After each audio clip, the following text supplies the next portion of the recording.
É, hoje eu queria falar com vocês algo que me chamou a atenção num filme que eu assisti essa semana. Um filme com o John Travolta, um filme bem esquisito, mas foi bom. E ele começa dizendo algumas coisas da vida dele, e uma coisa que ele disse me chamou a atenção. Ele disse assim que a gente tem que ter equilíbrio na vida, em tudo que a gente faz. A gente tem que ter cautela em tudo que a gente faz, mas até para ter cautela, a gente tem que ter cautela, para não ser muito cauteloso nem pouco cauteloso. Isso ficou na minha cabeça. Acabei de assistir o filme e isso ficou me martelando. Aí eu lembrei daquele versículo de Eclesiastes, Eclesiastes 3, que diz assim: para cada coisa há um tempo, e um tempo para todo propósito debaixo do céu. Muitas vezes, quando a gente lê esse versículo, a gente entende que está se falando de Deus, que Deus tem um tempo para tudo, que Deus está com tudo nas suas mãos e que é Ele quem controla o tempo. Isso é verdade. Mas eu fui orar, estudar a respeito disso, e Deus me levou a um outro aspecto, uma outra abordagem desse texto, que não é apenas dizendo de Deus. Não é só Deus que está controlando o tempo, não é só Deus que tem que controlar o tempo. Nós também temos que entender que há tempo para todas as coisas na nossa vida, porque nós estamos debaixo do céu. Então, quando ele fala aqui que há tempo para todo propósito debaixo do céu, também diz respeito à minha vida e à sua vida. Nós temos que ter um equilíbrio e temos que ter um planejamento de tudo aquilo que nos diz respeito. E aí, então eu pensei, aonde que eu vou achar um exemplo na Bíblia de alguém que teve um equilíbrio e que soube determinar tempo para todas as coisas na sua vida? Ninguém melhor do que Jesus. E hoje a gente vai dar uma passeada pela Bíblia, mostrando que Jesus nos ensinou como que nós temos que determinar o tempo de cada coisa na nossa vida, de cada área da nossa vida, em cada tempo da nossa vida, como é que a gente equilibra isso. Então eu quero te convidar a abrir a sua Bíblia e nós vamos dar uma passeadinha pelo Novo Testamento para a gente ver a partir das atitudes de Jesus como é que a gente determina o tempo das coisas na nossa vida. Primeira passagem que eu quero ler é Marcos, capítulo 6, versículo 30. Se faz tempo que você não lê a Bíblia, hoje você vai ler bastante. Amém, né? Marcos 6,30 diz assim: e os apóstolos reuniram-se com Jesus e contaram-lhe todas estas coisas, tanto que tinham feito como que eles tinham ensinado.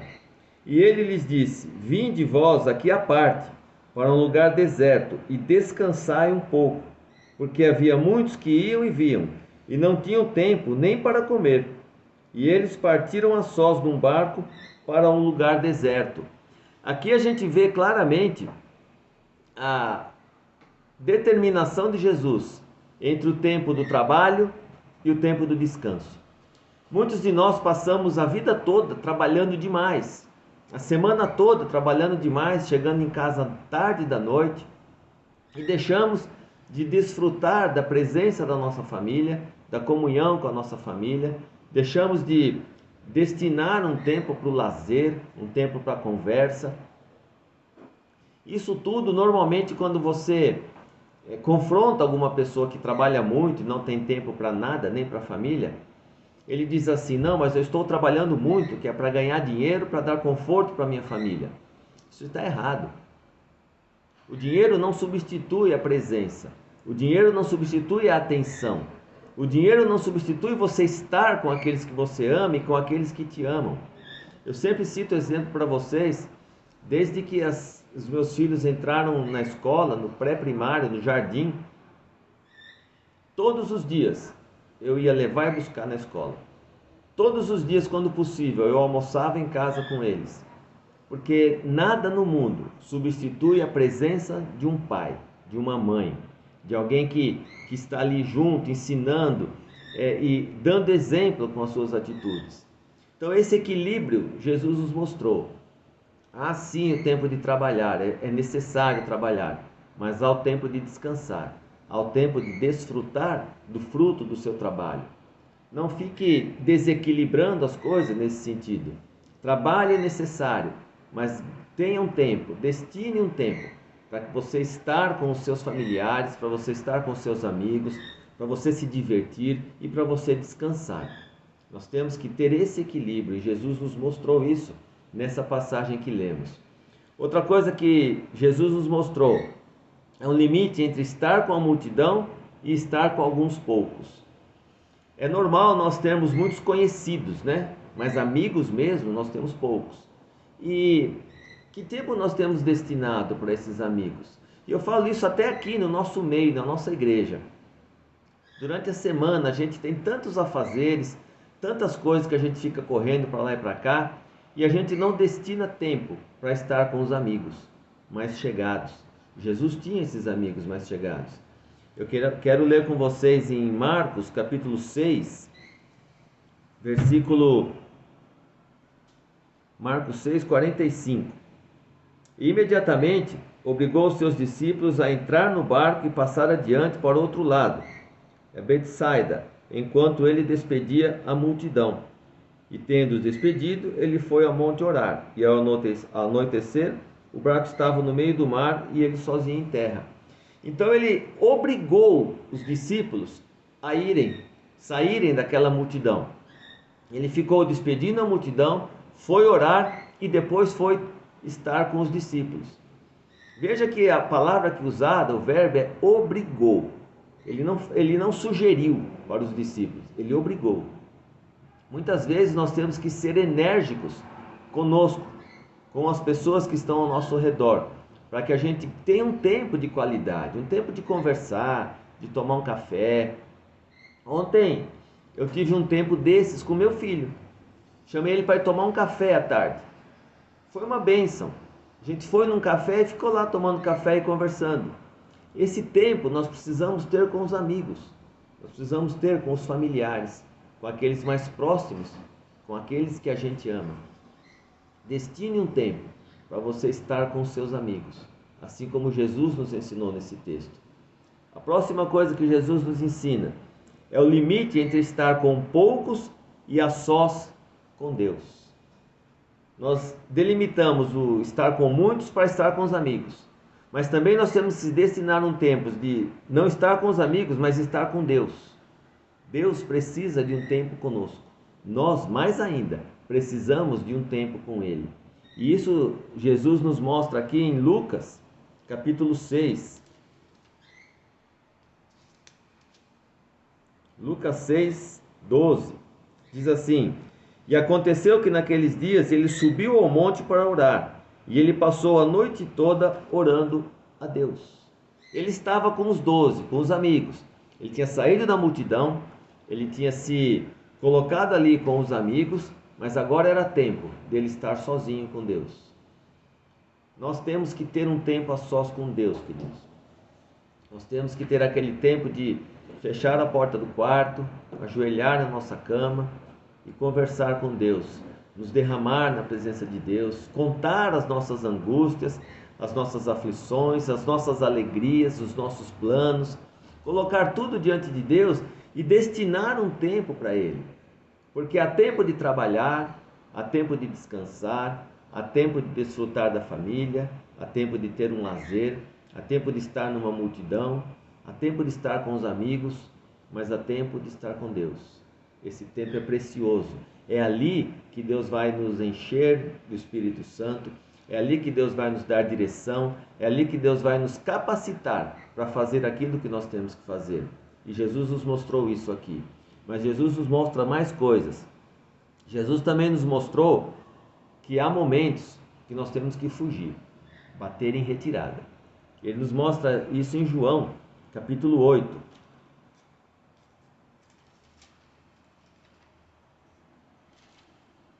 João 8:59. Então eles pegaram pedras para lhe atirarem, mas Jesus ocultou-se e saiu do templo, indo pelo meio deles, assim fugiu. Há momentos que você precisa fugir. Tanto que a Bíblia nos ensina assim: resisti ao diabo e ele fugirá de vós. Mas ela fala para a gente correr da tentação. Não enfrente uma tentação. O diabo sim, você tem que enfrentar no nome de Jesus, no poder do Espírito Santo. Mas a tentação você tem que correr dela, porque senão você cai. Então Jesus nos mostrou aqui que naquele momento ele poderia sim ter enfrentado tudo, porque ele era filho de Deus. Mas ele nos ensinou que em determinadas situações é melhor nós fugirmos do que enfrentarmos aquela situação. Quantas vezes nós temos tentado enfrentar alguma coisa que não é para enfrentar, que não está do nosso tamanho, e a gente acaba quebrando a cara. Então há momentos que você precisa fugir da situação onde você se encontra, dar um passo atrás. Aqui a palavra fala que ele abandonou aquele local.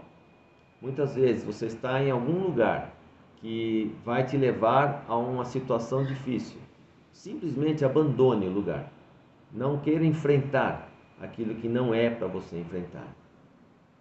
Jesus continua nos ensinando que tem também quando nós temos que enfrentar a situação. Está em João 18. João 18, versículo 4. Jesus, portanto, sabendo todas as coisas que lhe aconteceria, saiu e disse-lhes: a quem buscais? E eles responderam: a Jesus de Nazaré. Disse-lhe Jesus: eu sou ele. Aí Jesus estava enfrentando a situação. Não só enfrentando a situação, mas como se colocando no lugar de quem ele era. Quem é você? Quem somos nós? Nós somos filhos de Deus. Então muitas vezes nós estamos em algum lugar que estão maldizendo pessoas, estão maldizendo o nome de Deus, e aí nós temos que enfrentar, dizer: eu sou filho de Deus. Qual é o problema? Pode falar comigo, que eu represento Deus aqui na terra. Eu sou filho dele, eu sou embaixador do reino aqui na terra. Então muitas vezes nós fugimos quando temos que enfrentar, e enfrentamos quando temos que fugir. Temos que ter isso em mente. Pedir a Deus que nos dê sabedoria, que nos dê discernimento, que nos dê coragem para sabermos fugir e para sabermos enfrentar no momento certo. Jesus também nos ensinou quando repreender. Lá em Mateus 23, é o capítulo todo, ele confrontando os fariseus, que diziam muita coisa, que se achavam, mas que na verdade eram puros religiosos, que não viviam a palavra. Eles apenas sabiam a palavra, mas não viviam a palavra. Ele passa o capítulo 23 todo de Mateus, confrontando os fariseus e repreendendo a forma com que eles viviam, a forma com que eles agiam. Muitas vezes nós vemos irmãos nossos fazendo coisas que desagradam a Deus. A gente vê pessoas do nosso convívio indo por caminhos que nós sabemos que não está certo, e nós nos calamos. Esse não é o momento de calar, esse é o momento de repreender. Esse é o momento de usar da autoridade que nós temos em Deus para repreender essas pessoas. Não repreender no sentido de simplesmente dar uma bronca, no sentido de levá-los ao caminho certo, mostrando que eles estão indo ao caminho errado e que nós conhecemos a palavra e temos autoridade em Deus para levá-los para o caminho de Deus. Esse é o momento de repreender, esse é o momento de confrontar. E também tem o momento que Jesus nos ensina, que é o momento de acolher. Isso está em Marcos. Marcos capítulo 10.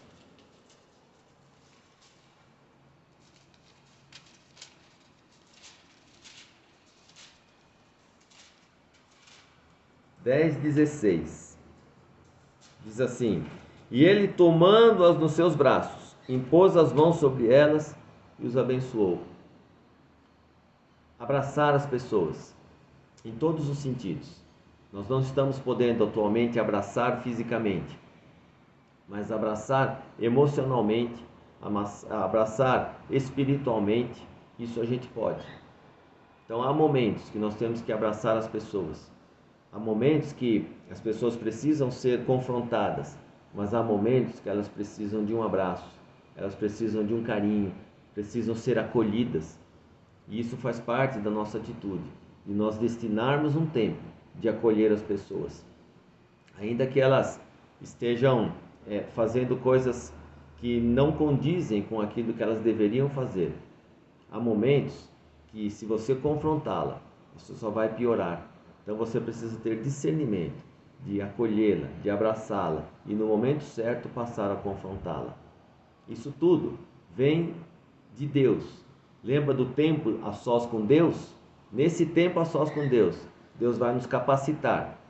Deus vai nos dar discernimento para nós discernirmos entre uma situação e outra, entre um tempo e outro, para que a gente coloque em ordem o tempo de fazer uma coisa e o tempo de fazer outra coisa. Jesus também nos ensinou quando falar. Capítulo 5 de Mateus, ele fala das bem-aventuranças. Ele passa o capítulo todo falando. Era tempo de falar ali. Ele teve tempo que ele só orava, ele teve tempo que ele expulsava demônios, teve tempo que ele ensinava. Ali foi o tempo dele falar. Então ele falou: bem-aventurado aqueles que são mansos, bem-aventurados, foi falando todas as bem-aventuranças, porque era o momento de falar. E quando você fala na unção de Deus, as pessoas te ouvem e as pessoas são tocadas pelo Espírito, porque você apenas é um instrumento nas mãos de Deus para falar para as pessoas. Então não perca a oportunidade de ter o seu tempo de falar com as pessoas. Para quantas pessoas você tem falado? Você já pensou nisso? Passou já um mês desse novo ano. Para quantas pessoas você falou de Deus? Mas também há tempo de silenciar. Em Mateus 26, no versículo 63, e o sumo sacerdote levantou e disse-lhe: nada respondes? O que estes testemunham contra ti? Mas Jesus permanecia em silêncio. E o sumo sacerdote lhe disse: conjuro-te pelo Deus vivo, que nos diga se tu és o Filho de Deus. Jesus permaneceu em silêncio. Há momentos, queridos, que você tem vontade de falar um monte, mas há momentos que você precisa se calar. Muitas vezes você está com aquele ímpeto de falar um monte, de desfilar um rosário para a pessoa, mas há momentos que você precisa calar. Deixe que as suas atitudes falem por si só. Não precisa sair uma palavra da sua boca. Muitas vezes num olhar, num calar, Deus fala através de você. Então você pode ser instrumento de Deus também sem falar nada, apenas agindo em silêncio. E por fim, duas coisas que Jesus nos ensina em relação a determinar tempo. O tempo de começar. Em João 2:11.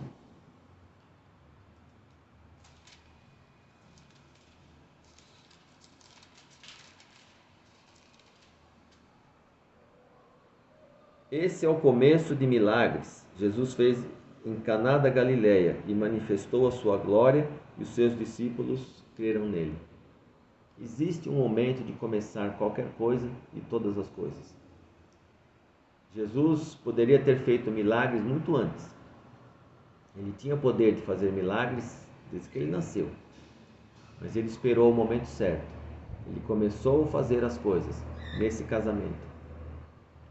Na sua vida e na minha vida, existe um momento de começar.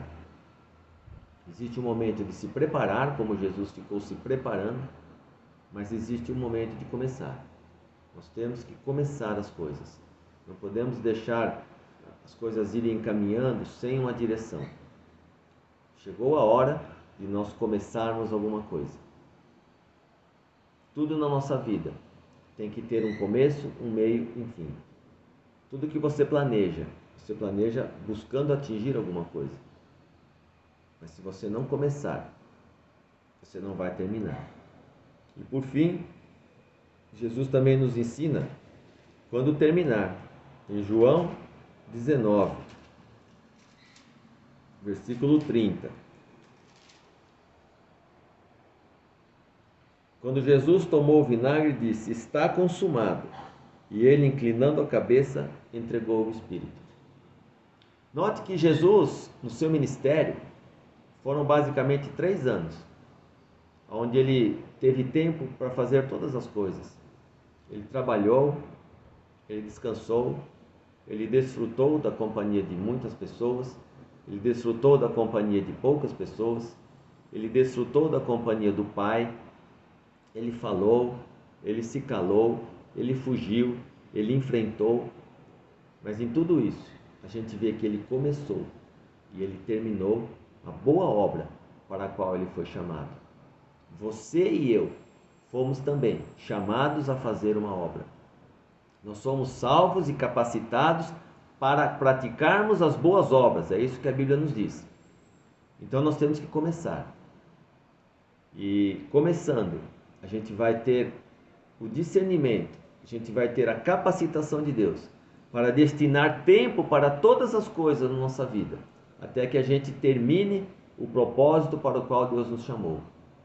Eu quero convocar você nessa noite, para que você estude isso que eu passei para vocês hoje, para que você reflita sobre tudo isso e pergunte para Deus se está na hora de você começar alguma coisa.